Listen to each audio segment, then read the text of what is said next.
ராஜா சாருக்கு இப்போ ரீசெண்டாக ஒரு சோலோ சாங் ரெக்கார்ட் பண்ணானா, அது வந்து எனக்கு ஸ்வேதா மோகன் மேமோட ஆக்சுவலி அது ஒரு டுவெட்டு. ம். அது வந்து எனக்கு லைஃப் டைம் கோல் மாதிரி அண்ணா. எனக்கு ரொம்ப ஒரு மாதிரி காட்லியா இருந்துச்சு அண்ணா அவரை மீட் பண்றப்போ.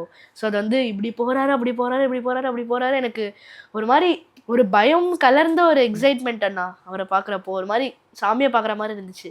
என்ன சொன்னாரு? ஃபர்ஸ்ட் கான்வர்சேஷன் எப்படி ஆரம்பிச்சிச்சு? அவரு உங்களுக்கு தெரிஞ்சிருக்குன்னு நினைக்கிறேன். He doesn't talk much. Man of few வேர்ட்ஸ்ன்னு சொல்லலாம் அவரை.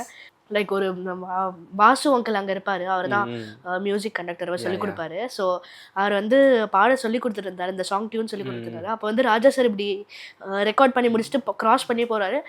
தம்பி அது இப்படி பாடிக்கோப்பா அப்படின்னு சொன்னார். அவர் கரெக்ஷன் சொன்னது எனக்கு ஒரு மாதிரி பயங்கர ஜாலி ஹாப்பி ஆயிடுச்சு நான் ரொம்ப. ஸோ வந்து அது ரொம்ப ஒரு பெரிய பிளெஸ்ஸிங்காக நான் பார்க்குறேன் நான்.